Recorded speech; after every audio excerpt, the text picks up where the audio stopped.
Welcome to Belling History with the Good Time Girls, a hyper-local podcast about the quirky history of Bellingham, Washington, and the fourth corner of the United States.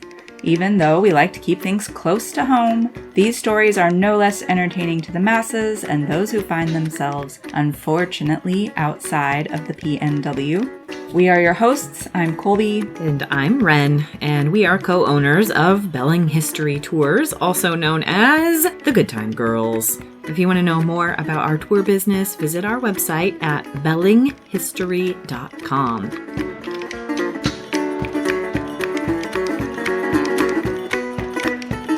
Today, we have a special re-release episode from Badtown, which was season 2 of the City of Subdued podcast, which was hosted by Annika Fleming and Maria Dalla Gasparina, and it was also co-hosted by us and their founding mother, Marissa McGrath. So we're excited to bring these to you guys. We recorded them back in 2020 during the old pandemic, and if you haven't heard them before, they are some of our favorite bad Belling history tales, true crime, and stories from the dark side. So if you've already listened to them, feel free to revisit, or you can hang on until spring when we return like the sun with new episodes and new history for y'all. Meanwhile, take your vitamin D. Yes, please do. So we've been having a lot of fun making this podcast, but it is a lot of work, y'all. It is time consuming, and we do all our own research and scripting and tech and editing and all of the things. And yeah, we're not getting paid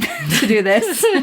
So we haven't had Spotify insert ads or anything yet because we just weren't sure what was going to happen. And also they're annoying. But if you like this podcast and want us to make more, consider supporting us on Patreon, which we have made a Patreon. Yes, we have. And we will do some stuff with it. Or if you would like to advertise your local business, reach out. We would rather support you than some mattress company or Viagra, whatever Spotify thinks we should men's grooming promote. So we are open to ideas, but we are going to take a break and regroup and make a plan for a new season. We're hoping to upgrade our equipment and technology a little bit so we sound better.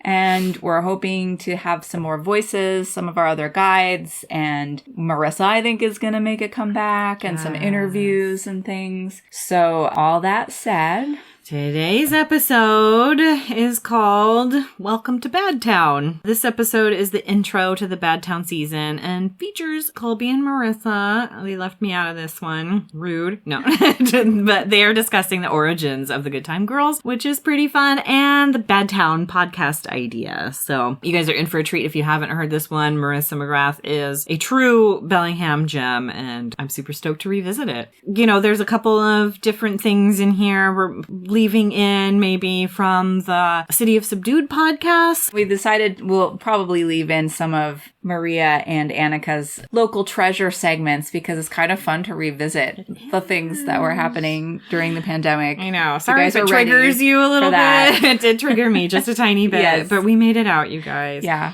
So you might hear a little bit about Storia Cucina and Carnal and the Back Door and the Lorikeet, which is no longer around some of our local restaurants, but the Lorikeet is now the Foxhole. Yes. And we'll do a little plug for our friend Charles Crooks, who is our ghost hunting buddy, who just recently did a ghost chat there. So I think you can follow him online, all the places. We'll have him linked in our bio and notes. Yes, Bellingham Ghost Hunt. So enjoy these old episodes from that weird year of 2020. Yeah. Thanks for listening, guys. Do reach out and comment. We love hearing from you all. And enjoy the episode.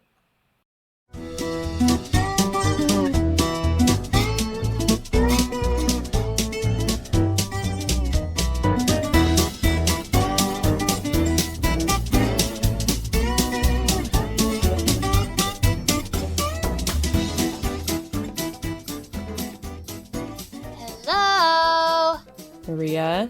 Hi everyone, it's been a while. This is Annika in Columbia. And Maria in Happy Valley. And welcome to the second season of the City of Subdued podcast. Badtown. So we are doing things a little differently this season. Yes. This season, we are working with some Bellingham locals to bring you amazing new content. Marissa McGrath, founder of the Good Time Girls and current assistant director of the Downtown Bellingham Partnership, and currently my neighbor. Yes, that's true as well. And also Colby Labrie and Ren Urbakite, the current owners and operators of the Good Time Girls. So throughout the season, Maria and I are going to take turns being in each episode with 2 out of the 3 of our guest co-hosts. So today's episode, we will be joined by Marissa, Colby, and Maria. And Maria and I will join back again at the end of the episode for our local treasures. In season 1, we got to know all about the great things in our town, including some of our favorite businesses and people. This season, we wanted to get into some of the darker parts of Bellingham history. Bellingham has not always been the place that we know and love today, but this season we will be learning more about the darker parts of history that has shaped our city. Welcome to Bad Town.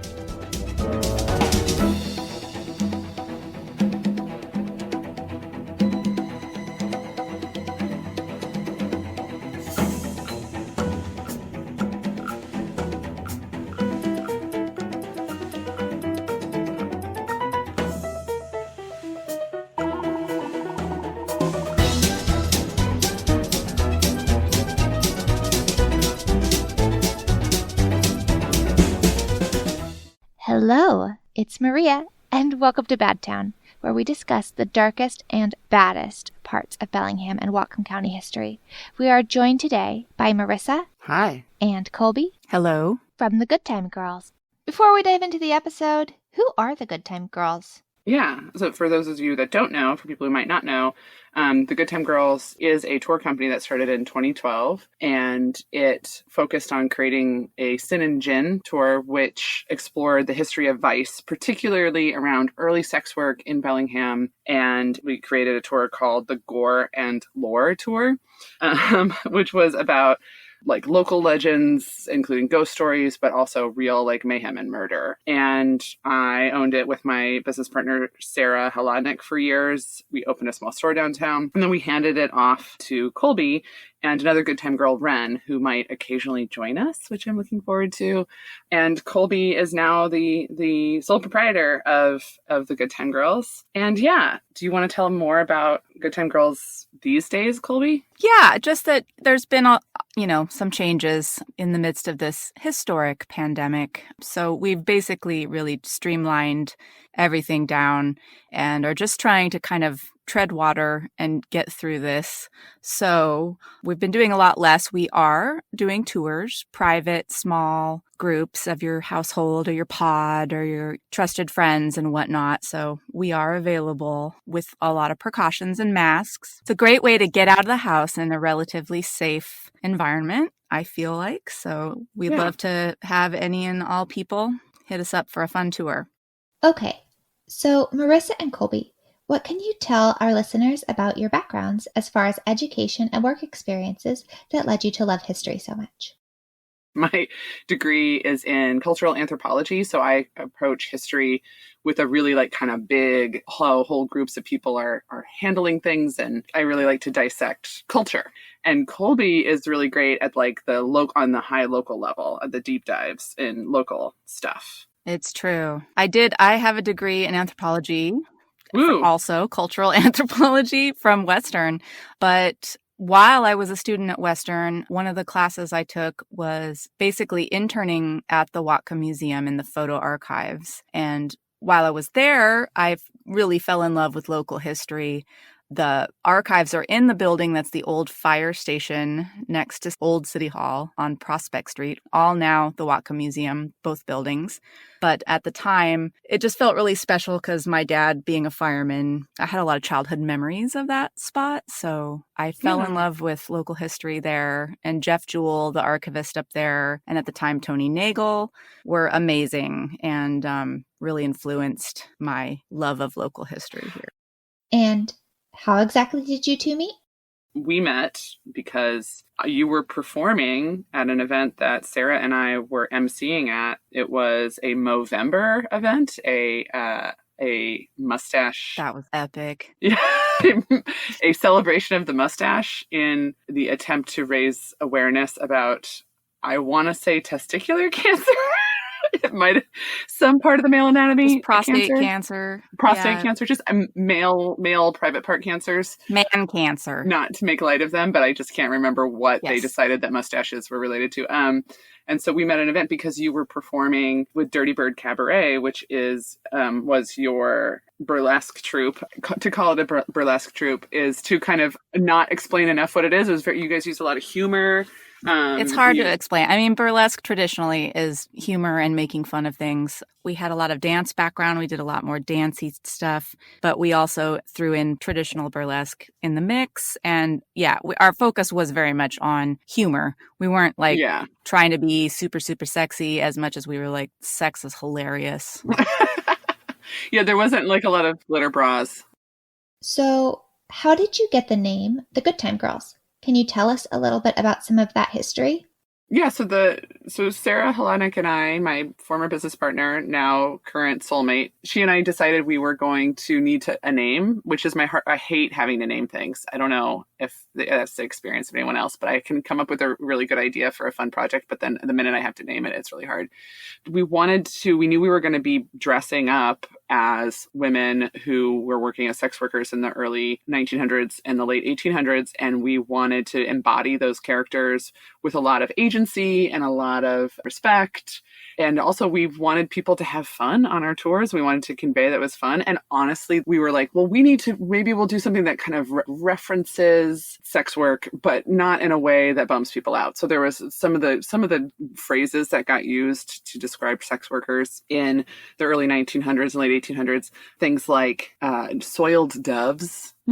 That's a real one that people used to refer to. Oh, gross. To sex workers as, yeah, I know, right? I hate the word prostitute. Fallen women. Yeah. So it was just like, none of that doesn't sound like people that are operating from a place of agency at all.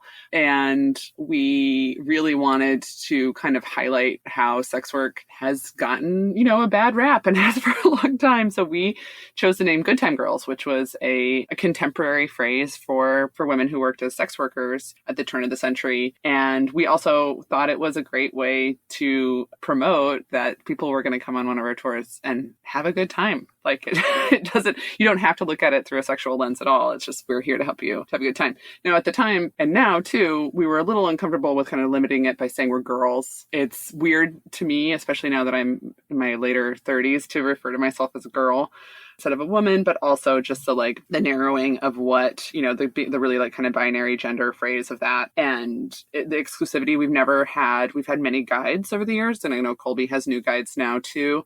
We've never had a male good time girl. We would sometimes refer to people that were really into us as good time guys if they were, if they identified as male. So never had male or trans participants. And I feel like sometimes the name itself is a little limiting in that sense, but I still like it and it holds a soft spot in my heart. Yeah, it's a great name. There are all the limitations, which you just mentioned, and also the limitation of trying to Google that. Right.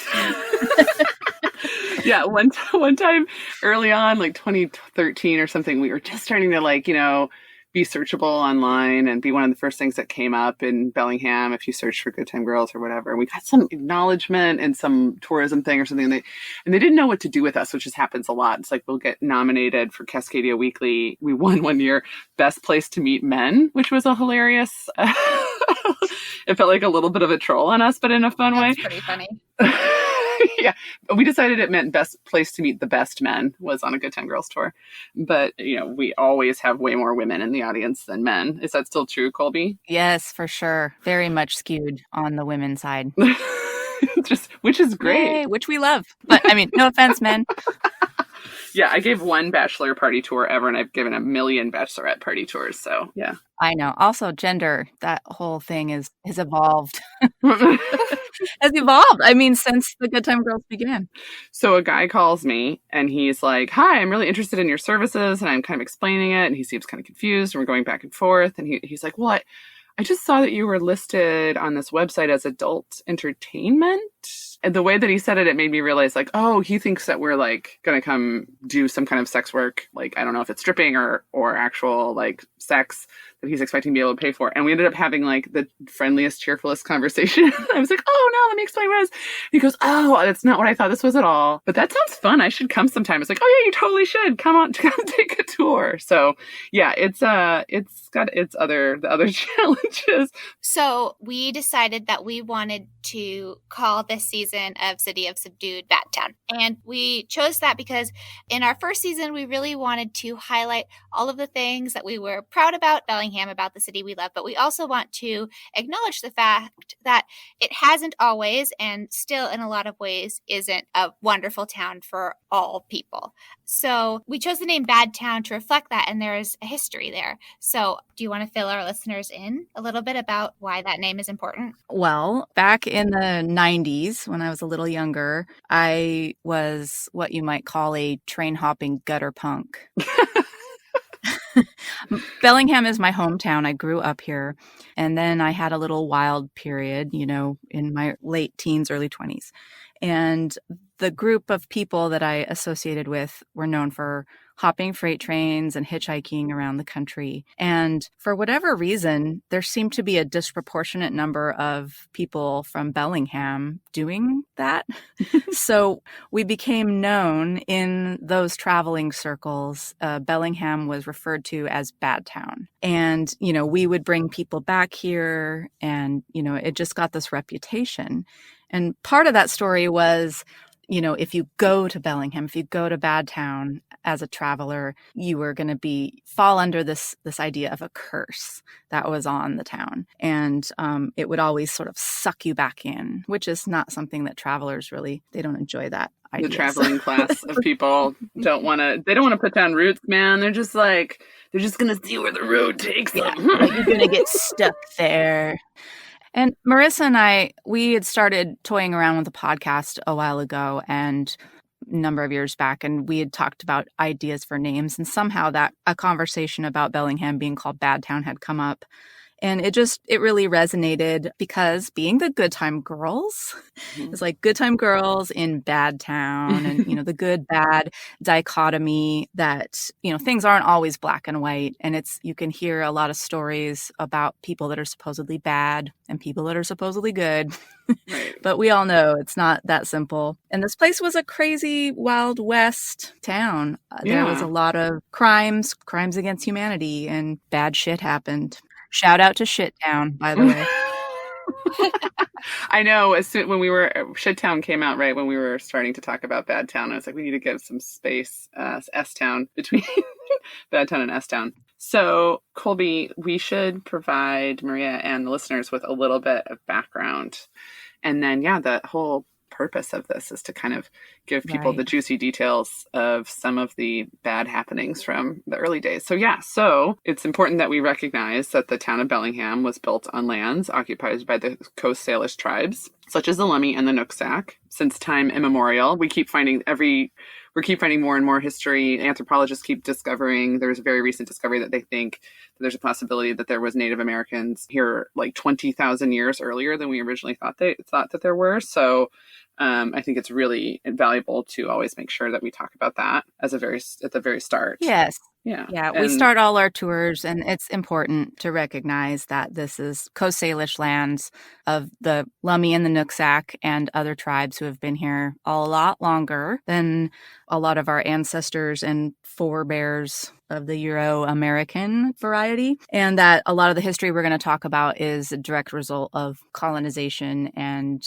driving out of peoples and a lot of really uncomfortable things. But we're going to talk about them anyway. And particularly Bellingham's history is very much wrapped up in the history of the West, obviously. But we were founded, if you consider the founding as when white immigrants came here in the first place, often referred to as settlers. I like to call them immigrants because that is what they were. But the first white immigrants to what we now call Bellingham were failed 49ers. So people who had attempted to go and make their money off of the gold rush that happened in 1849 in San Francisco.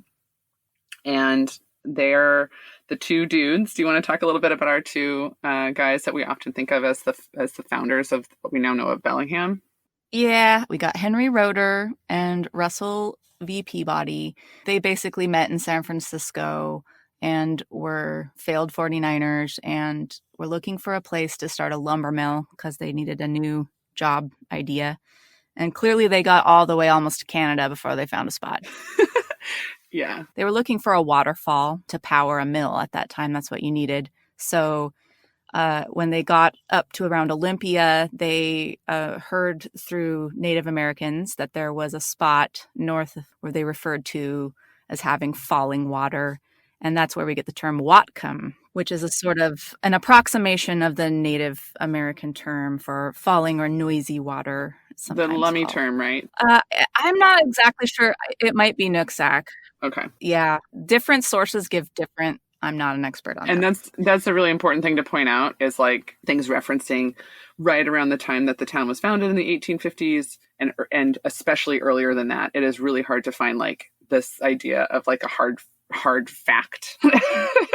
And so it's we have a lot of kind of like ephemeral and not necessarily hard facts about early Bellingham, and it kind of can create some we have to say we don't know. And at the time, there was also the Chinook jargon, which was a sort of lingo that had developed between all the tribes and the sort of influx of early Euro-Americans, traders and fur trappers. And it was like a pidgin language. Exactly. Yeah, like a mixture of a bunch of different languages. I remember the word for cat in Chinook jargon is pits.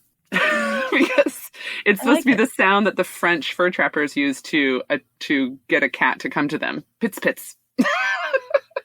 I mean, that's how I call my cat. It's an international way of calling a cat. So Roeder and Peabody start a little lumber mill on Whatcom Creek. Doesn't really work out for them for the most part. But while they're there, men who they hired to work for the mill are busy basically chopping down all the giant trees that are everywhere and then blasting out the stumps, clearing land. And when they blasted out a stump, they found a seam of coal. And at this time, I will point out that there were actually 4 settlements around Bellingham Bay that started. Whatcom was around Whatcom Creek, the farthest north. And then you had Seaholm. People think of Seaholm Hill when they think of Seaholm, but it's actually also like all of State Street would be in Seaholm. Right? Like Railroad Avenue would be in Seaholm. Yes. Where Old Town Cafe is the start of Seaholm and the end of Whatcom. Essentially, in the early days, it was Whatcom Creek that divided the towns, and they connected Holly Street over the creek, which was much wider, and so it was a huge viaduct. When that essentially happened, those 2 towns combined and became New Whatcom. But you had Bellingham down over by Fairhaven, which is the furthest south settlement, settled by Dirty Dan and associates. And appreciated by all of my aunts when they come to visit is Fairhaven. Right. Fairhaven is for ants is a t-shirt that I want to make or a bumper sticker someday. Like Virginia is for lovers. Right. They would sell that in Fairhaven. Also, I'm not knocking it. I'm just saying it's for ants. Oh, I'd buy that. It totally is. Yeah. But yeah, so I could go on and on about all the history of all the towns. I can imagine. And we will be getting into those stories and the Bellingham Curse next week. So, what else could our listeners expect in the up-and-coming episodes of Bad Town? The City of Subdued Excitement has some dark history, and we're here to talk about it. This series consists of stories about the quote-unquote bad history of Bellingham. Bad being a very subjective thing. Sometimes things are so bad they are good. Like Good Time Girls, for instance. The original sex workers who were definitely seen by some as bad and others as very good, hence the name. We Good Time Girls are merely tour guides, but we are badass. Other things, though, are bad to the bone in a creepy and evil sort of way. So the Good Time Girls have a lot of stories about bad people doing bad things. Our main tours are called the Sin and Gin Tour, which is about how the town was largely funded by booze and brothels, which a lot of people considered very bad. Then we have our very popular spooky gore and lore tours, which cover creepy history like ghost stories, murder, and true crime. So if something bad happened in Bellingham, we have probably researched it. Our listeners can expect to hear 10 episodes about Bellingham's baddest crooks, spookiest myths, old-timey Pacific Northwest fun facts, and a whole lot of commentary from the Good Time Girls and the hosts of the City of Subdued podcast. Make sure to tune in Mondays to get your fill of these super fascinating legends and all the horrible, unflattering context that accompanies them. That's right. Season 2 is going to be an amazing journey, and we think you're all really in for a treat. If you've got friends that love true crime, local history, social justice, or just tipsy ladies talking about things, make sure to send them our way. And if you're here for the food and drink talk, don't worry. Annika and I will do local treasures at the end of every episode. That way we can sing the praises of our favorites and talk about new must-tries in the area. Speaking of which, it's about time to head over to our final and favorite segment. So with that, we are going to say good night to our beautiful friends, the Good Time Girls, and Annika and I are going to talk about our local treasures this week.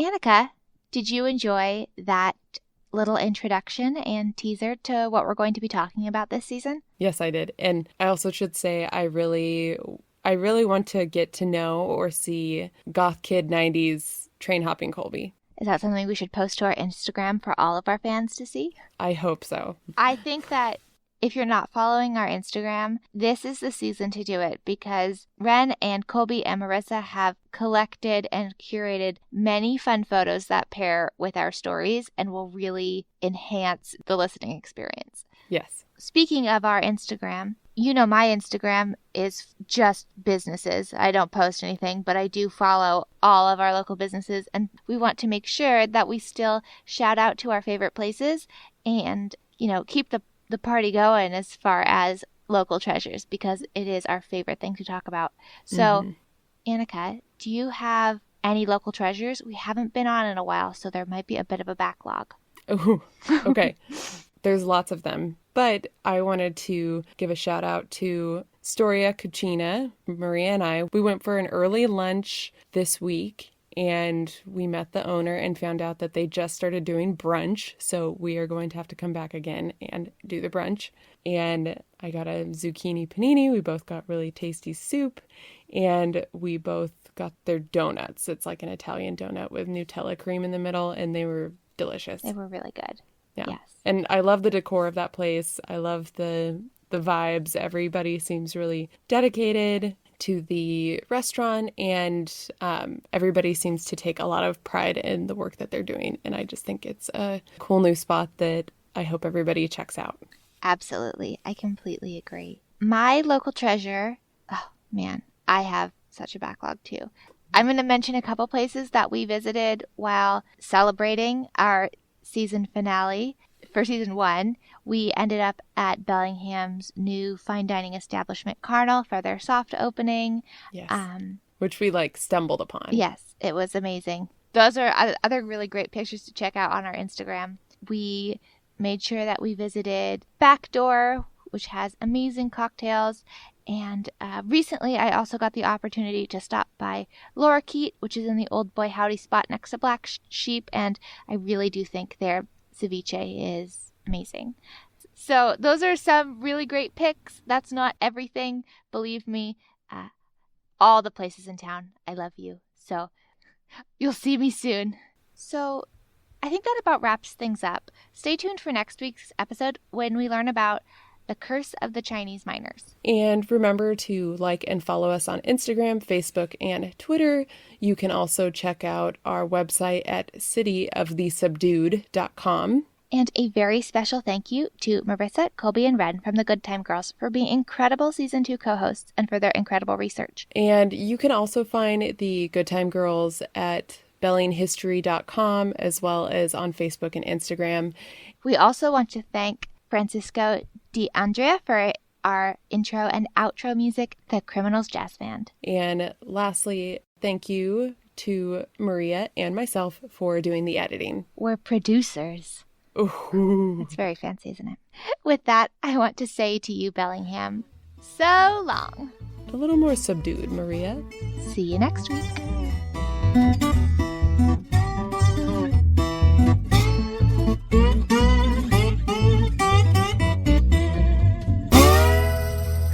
Well, that wraps up the episode. We'd like to thank you all for listening to Belling History with the Good Time Girls. Do subscribe and review our podcast on your favorite podcast platforms. Like us on all the social medias and check out all our tours and events. Read our show notes and blog. All of that at bellinghistory.com.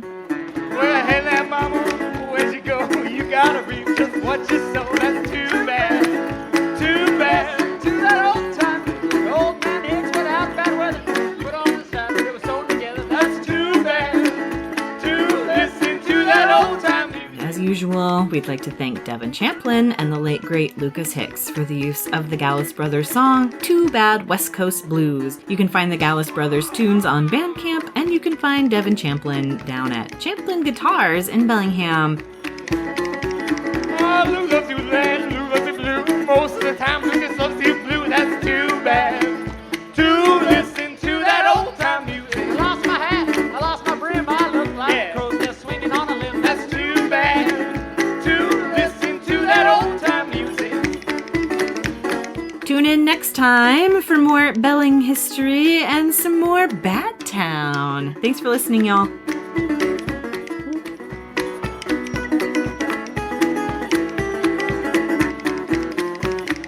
Lost my hat, lost my brim, looking like a crow's nest swinging from a limb. That's too bad, too bad. Well, I got no bugging, I got no smokes. I look like Grandpap and all of his folks. That's too